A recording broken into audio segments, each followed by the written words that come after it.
चलिए अब आ गए हैं 11-9 ऊष्मा स्थानांतरण। इसे पढ़ेंगे पहले, ठीक। इसका नाम लिखते हैं। ये पिछली क्लास में उदाहरण मैंने आपको करवाया था। इसे हटा देते हैं, मिटा देते हैं इसको, ठीक है।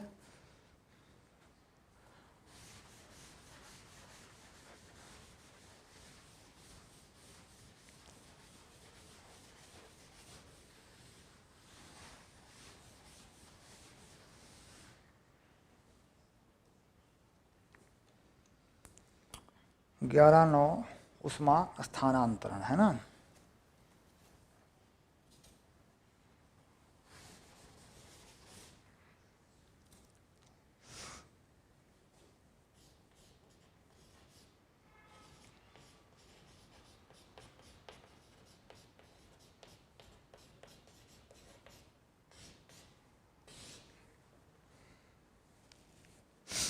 सबसे पहली बात तो यही होगी कि भाई जो पाठ्य पुस्तक कहती है हम पहले उसे पढ़ेंगे, उसके बाद सूत्र बनाएंगे, उसके बाद फिर आगे बढ़ेंगे। देखिए सबसे पहले समझना पड़ेगा हमें ऊष्मा स्थानांतरण में क्या कहते हैं, हीट ट्रांसफ़र। तो क्या अंग्रेजी में लिख दो पहले तो इसको, हीट ट्रांसफ़र, सिंपल। आगे बढ़ते हैं। हमने देखा है कि ताप में अंतर के कारण एक निकाय से दूसरे निकाय में अथवा किसी निकाय के एक भाग से उसके दूसरे भाग में ऊर्जा के स्थानांतरण को ऊष्मा कहते हैं। यह ऊर्जा स्थानांतरण के विविध साधन क्या हैं? ऊष्मा स्थानांतरण की सुस्पष्ट 3 विधियां हैं, चालन, संवहन तथा विकिरण। तो यहाँ पर जो 3 विधियां हैं उनके नाम आए, चालन, संवहन तथा विकिरण। ऊष्मा स्थानांतरण की 3 विधियां,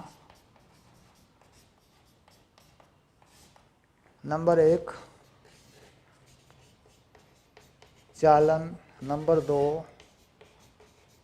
संवहन, नंबर 3 विकिरण। ये 3 विधियां हैं। चालन यानी कंडक्शन,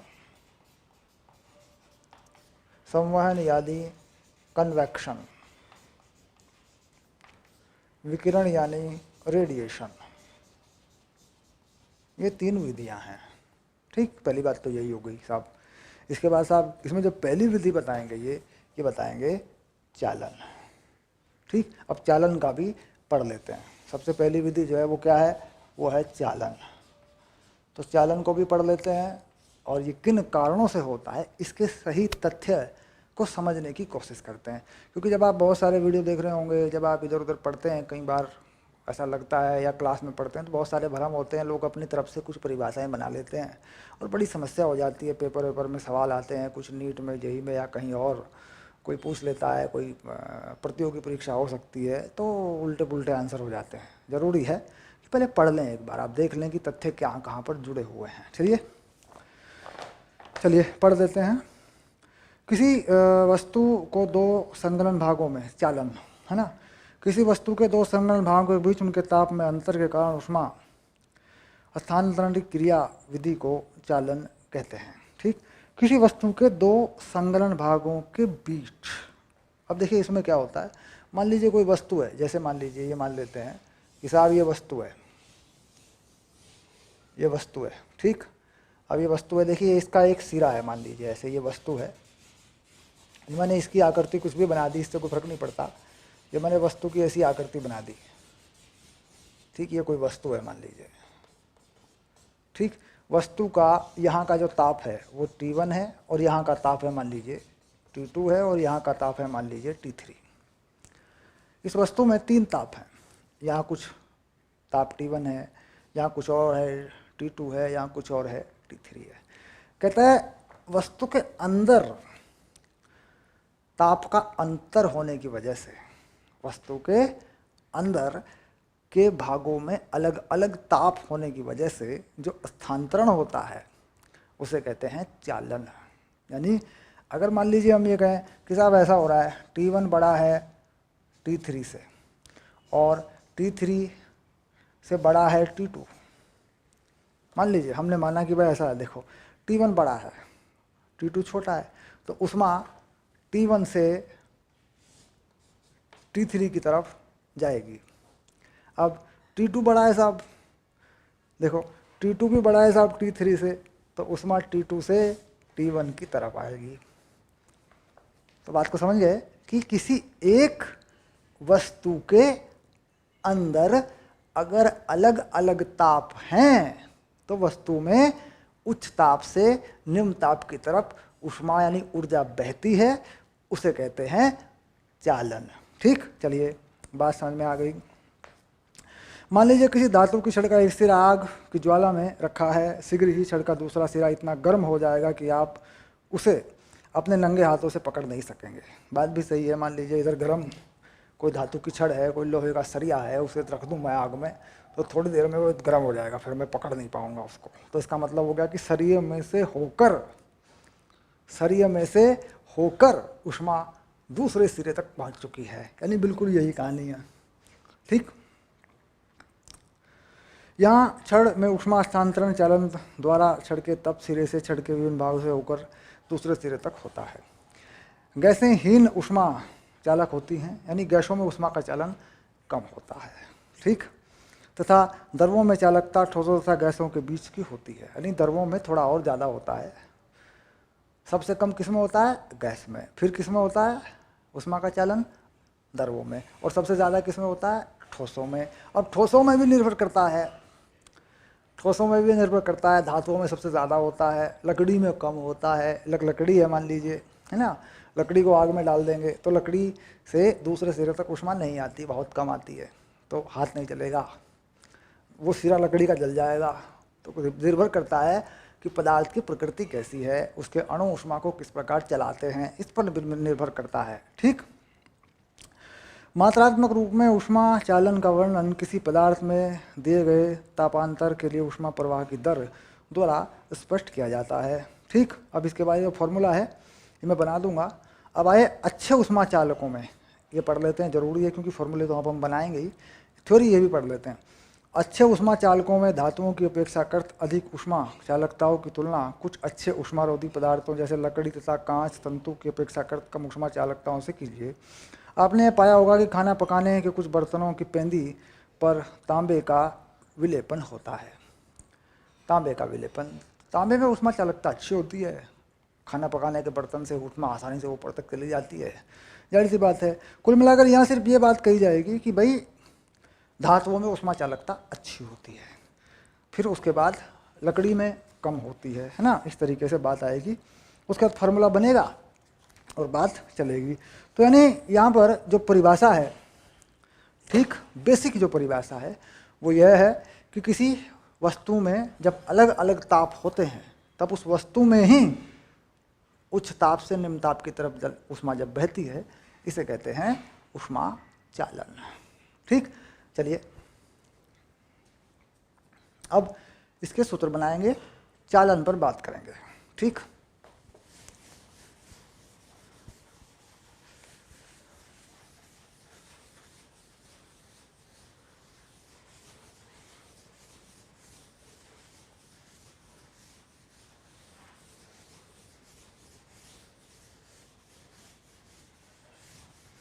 चलिए अब लिख देते हैं इसकी छोटी सी एक परिभाषा, क्योंकि ये परिभाषा बहुत ज़रूरी है। तुम कहीं अगर किसी एग्ज़ाम में लिखोगे, किसी परीक्षा में लिखोगे, तो ये परिभाषा लिख देना तुम लोग, है ना।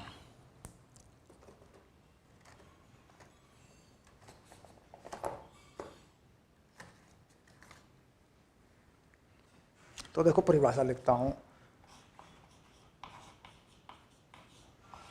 किसी वस्तु में यदि भिन्न भिन्न ताप हैं तो वस्तु के अंदर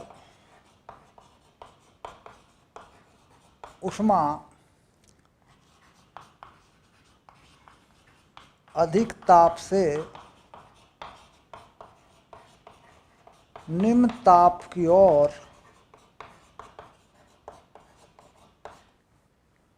बहती है जब तक वस्तु का संपूर्ण ताप यानी पूरी वस्तु का ताप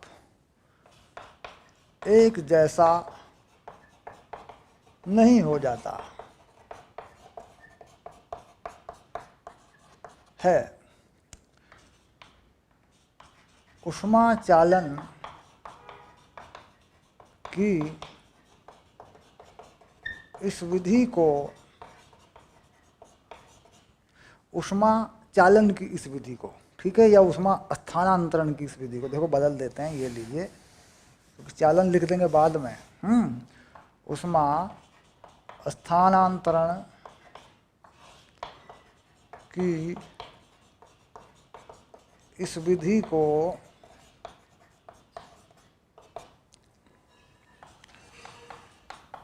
चालन कहते हैं। हो गया। तो ये सिंपल सी परिभाषा है।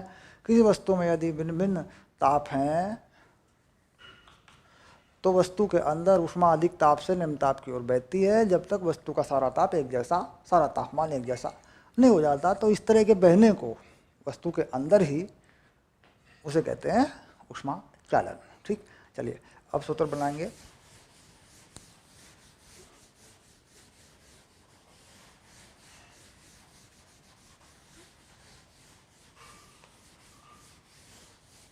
तो परिभाषा तुम लोगों ने तैयार कर दी, नो प्रॉब्लम।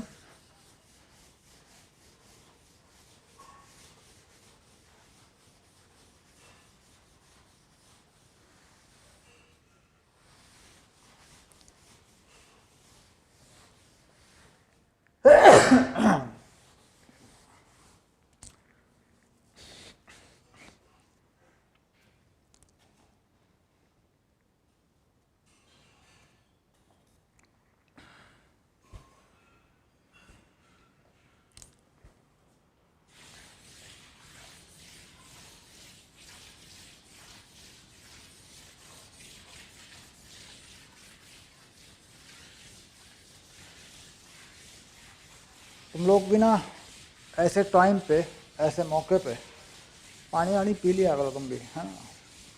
पानी वानी की बोतल रखा करो अपने पास।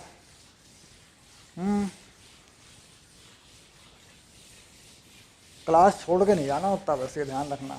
जमे रहो, कोर्स में जमे रहो, अपना कोर्स पूरा करो। ठीक, जैसी मेहनत करोगे, जैसी लगन करोगे, वैसे ही अच्छे परिणाम भी आते हैं, फिर अच्छे परिणाम आएंगे। ठीक, अपना कोर्स पूरा करो।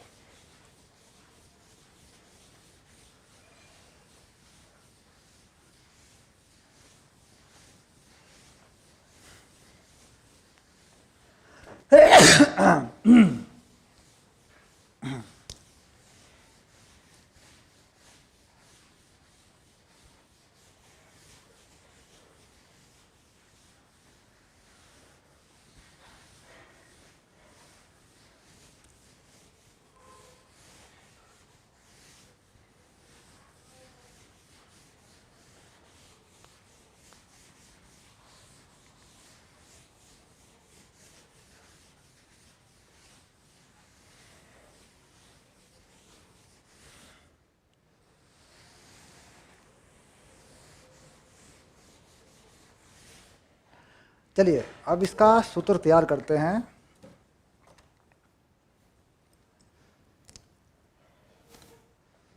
Okay, done. तो सबसे पहले क्या करते हैं कि एक धातु की छड़ ले लेते हैं। धातु की छड़ यानी माना छड़ कैसी है, एक समान के दोनों सिरे भिन्न ताप पर हैं। बस, छड़ के दोनों सिरे भिन्न ताप पर हैं, तो छड़ बना देते हैं। अब छड़ कैसे बनाओगे, देखो छड़ बना लो, देखो ये मान लीजिए कोई छड़ बना ली, देखो ऐसे एक समान छड़। एक समान छड़ का मतलब है कि इसका जो क्षेत्रफल है वो एक समान है। अब इस छड़ के इस क्षेत्रफल को ऐसे दिखा दो, यूँ दूसरी तरफ से भी दिखा दो ऐसे, ठीक। छड़ की लंबाई है ना, यहाँ लिख देते हैं छड़ की लंबाई कितनी मान लेते हैं, L मान लेते हैं। तो छड़ की लंबाई को भी यहाँ दिखा देते हैं, यह हो गई छड़ की लंबाई, ठीक। छड़ के अनुप्रस्थ काट का क्षेत्रफल, अनुप्रस्थ क्षेत्रफल कितना A मान लेते हैं। तो जो अनुप्रस्थ क्षेत्रफल है ये यहाँ दिखाई देगा, देखो तुम्हें यहाँ पे ये वाला ये जो चीज़ है ये A है, इसको A लिख दो, ये लिख दिया मैंने A, ठीक। दूसरी तरफ भी दिखाई देगा ऐसे, इधर भी दिखा दो हल्का फुल्का सा, ये देखो ये ऐसे आ गया, ठीक। ये अनुप्रस्थ काट का क्षेत्रफल हो गया, ठीक। ये वाला जो सिरा है छड़ का, जो ये वाला सिरा है, इस सिरे को अधिक तापमान पे डाल दो, यानी इसे सिरे को किसी भट्टी में डाल दो, ठीक। अब देखो भट्टी के लिए एक चौंक लेके आऊँगा तुम्हारे लिए, ये रहा देखो, ये भट्टी वाला चौंक है, इसको अधिक तापमान की भट्टी में डाल दो। अब देखो फ़ोन बजा, तुम चित्र बनाओ, मैं सुनता हूँ इस कहानी को। हेलो, बोलिए। गुड इवनिंग बेटा। सर मैं ये कह रही हूँ, आप मुझे सिलेबस दे दीजिएगा सर उसका। किसका? सर फिजिक्स का ऑल सिलेबस, जो जहाँ से इसमें क्वेश्चंस बनते हैं, मतलब नीट के लिए ना। नहीं बेटा, सारा सब चैप्टर से सवाल बनेगा। 11 और 12 की पूरी एनसीईआरटी सिलेबस में है। 11 और 12 की पूरी एनसीईआरटी। हाँ बेटा, जो सबसे 12 का सबसे लास्ट का चैप्टर है कम्युनिकेशन सिस्टम, हाँ संचार व्यवस्था, हाँ हाँ, बस संचार व्यवस्था। उसे छोड़ देना बेटा। अच्छा ओके, ठीक है। Okay bye. ओके, ठीक है, थैंक यू।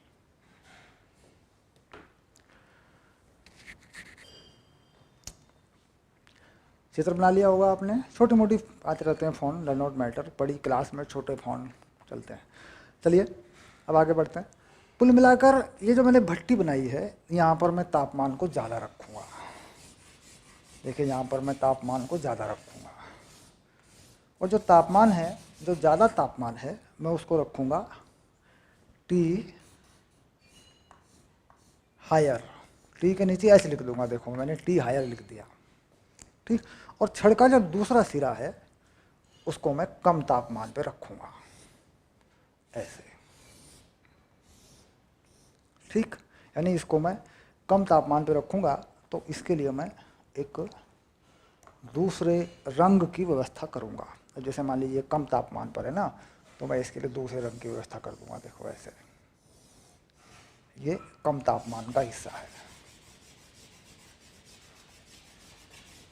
ये जो तापमान है ये कम है, तो इस तापमान को मैं लिख दूँगा कि साहब ये तापमान जो है T लोअर है। Simple, no problem. ये रहा देखो, ठीक। और छड़ का कोई भी ऐसा क्षेत्रफल खुला नहीं है जहाँ से ऊष्मा का नुकसान होता हो।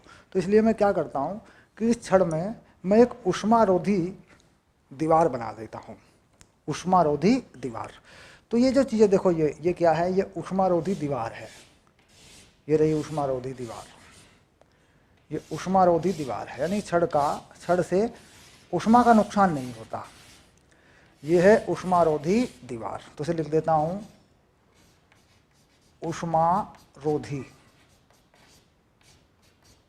दीवार, ये देखिए ऐसे, ठीक। तो आप देख रहे होंगे कि जो छड़ है, छड़ में से ऊष्मा जा रही है, ठीक। अब छड़ को मैं इस तरीके से बना देता हूँ ऐसे, ये देखिए छड़ बना दी मैंने, ये देखिए छड़, ठीक। अब इधर से देखना चाहते हैं छड़ को कि साहब इधर से देखे छड़ में, तो इसके लिए मैं इसे कन्फर्म कलरिंग कर देता हूँ। देखिए अब ये साफ दिख जाएगी कि साहब ये जो है छड़ है, इसमें से ऊष्मा जा रही है, ये देखिए ऐसे, इस तरीके से। और इधर भी मैं इसे कलरिंग में ले लेता हूँ ऐसे, छड़ देखो, ये छड़ में ऊष्मा जा रही है।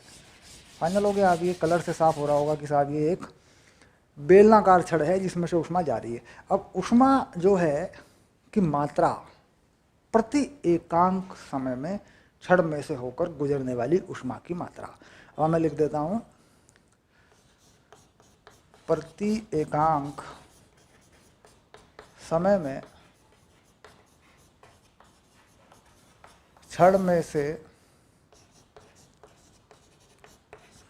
होकर जाने वाली ऊष्मा की मात्रा यानी डेल्टा क्यू बटे डेल्टा टी। डेल्टा की ऊष्मा की मात्रा, डेल्टा टी समयांतराल प्रति एकांक समय में, यानी ऊष्मा प्रवाह की दर। ठीक, कितनी? कह रहा साहब ये चीज़ होती है के A T H minus T L. Direct सूत्र है, कोई कहानी नहीं, कोई स्टोरी नहीं, ये होती है।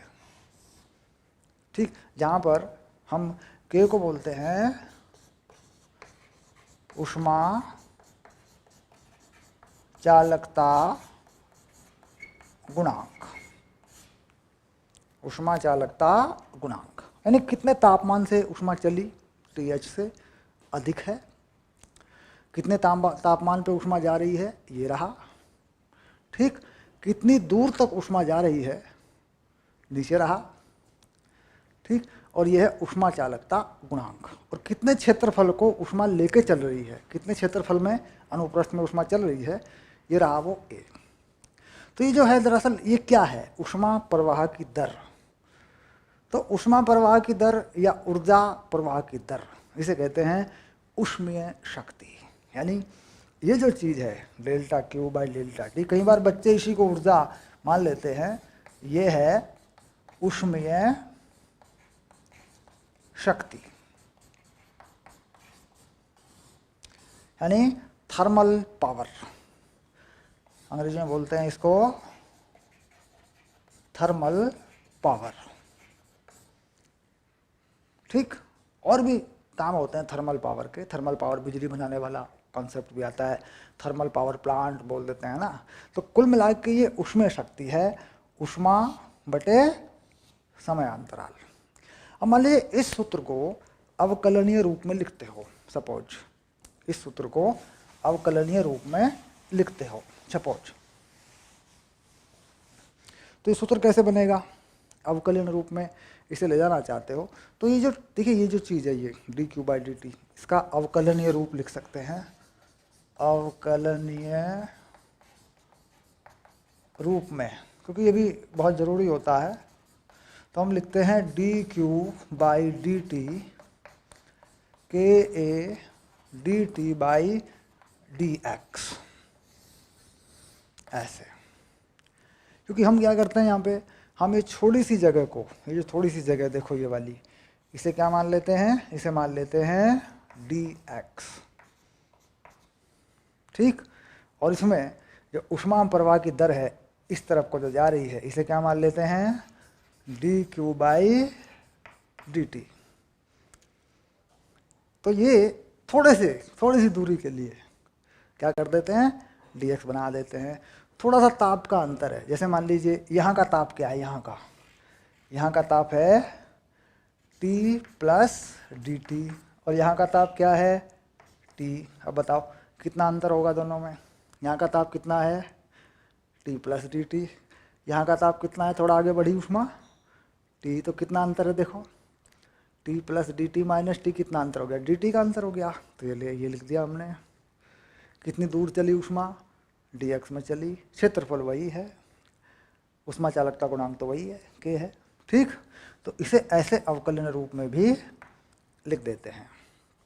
अवकलन रूप में लगाने का फ़ायदा तब होगा जब कोई चीज़ समय के साथ बदलेगी, जब कोई चीज़ दूरी के साथ बदलेगी। मान लीजिए ऊष्मा चालकता गुणांक बदलता है दूरी के साथ, x के साथ, या एरिया क्षेत्रफल बदलता है दूरी के साथ, तब भी यहाँ अवकलन की आवश्यकता पड़ेगी, और फिर समाकलन की आवश्यकता भी पड़ेगी। जेई और नीट में इन सब चीज़ों को मैं डालूंगा। ठीक, तो कुल मिला के मैंने उसी की तैयारी कर ली कि साहब ये जो है ये सूत्र भी ध्यान रखें, छोटे छोटे परिवर्तन अगर होंगे अवकलन रूप में तो इसको भी ध्यान में रखें। ठीक, नियम इसकी जगह पे अगर ये लिख दिया जाए ठीक, तो ये भी ठीक है, कोई इसमें कोई खराबी नहीं है, ये भी ठीक है, नो प्रॉब्लम, लिख सकते हैं इसको भी। क्योंकि 11वीं कक्षा में अध्यापकों को, स्कूल अध्यापकों को वो अपने तरीके से पढ़ाते हैं, तो वो इस पे फोकस करते हैं। ठीक, तो इसमें बता देते हैं कि ऐसा होता है, ये छड़ की लंबाई है, ऊष्मा प्रवाह की ये दर है, और ये ऊष्मीय शक्ति है बेसिकली। तो मात्रक क्या हो गया, जूल प्रति सेकंड, जूल प्रति सेकंड। तो यहाँ सामने क्या लिखा जा सकता है, इसके सामने लिखा जा सकता है यहाँ पे जूल बटे सेकंड। देखो ऐसे लिखा जा सकता है। ठीक, यहाँ पर जो तापमान है, ताप का अंतर यहाँ लगा हुआ है, तो ताप का अंतर चाहे सेल्सियस में लिख दो चाहे केल्विन में लिख दो, ताप के अंतर पे कोई फर्क नहीं पड़ता। यहाँ फ़ारेनहाइट वगैरह का इस्तेमाल नहीं होता, केल्विन में लगा लो तुम ताप, चाहे तुम सेल्सियस में लगा लो। ठीक, चलिए अब देखते हैं थोड़ा सा इस चीज़ को कि भाई ये जो ऊष्मा चालकता गुणांक है, इसकी विमा क्या होगी। विमा सूत्र अक्सर पूछा जाता है, तो ऊष्मा चालकता गुणांक की विमा बना देंगे, चाहे इससे बना दें चाहे इससे बना दें। ठीक, ये गन कर लिया आपने अच्छे से, सूत्र तैयार हो गया, इसका आगे काम है। तो अब ऊष्मा चालकता गुणांक की विमा बना देता हूँ।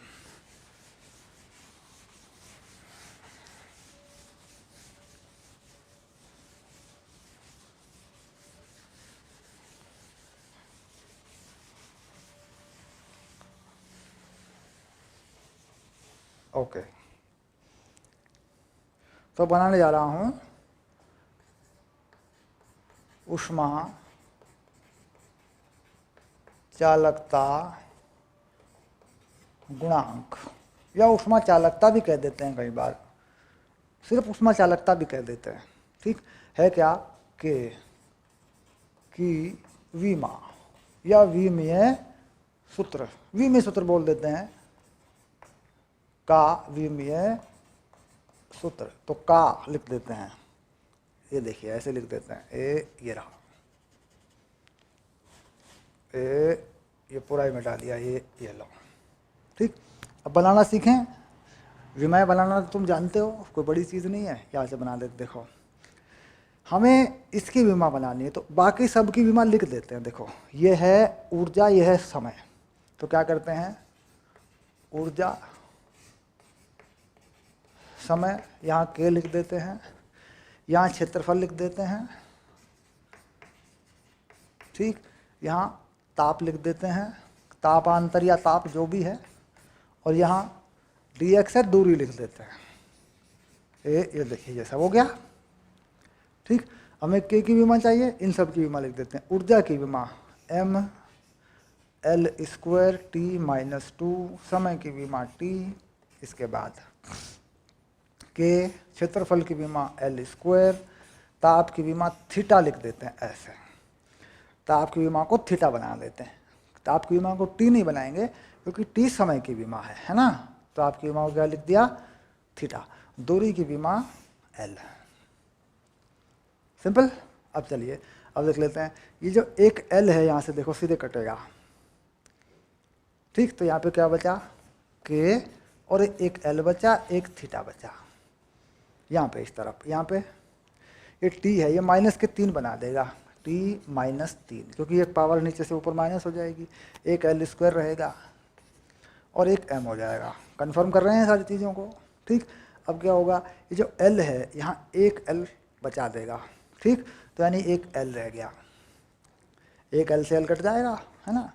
t की पावर 3 रह गई, जो कि तो माइनस में, m जो का तो रह गया, और थीटा की पावर -1 हो गई, ये हो गया k। ये बन गई तुम्हारी k की विमा। ये थीटा है इस तरफ आ गया, इसकी पावर -1 हो गई। तापमान की पावर जो कि तो है, L की पावर 1 इधर थी, इधर 2 थी, 1 कम हो गई, तो ये बन गई तुम्हारी ऊष्मा चालकता की या ऊष्मा चालकता गुणांक की विमा। ठीक हो गया, तो ये अक्सर पूछी जाती है, इसको ध्यान रखेंगे। ठीक है।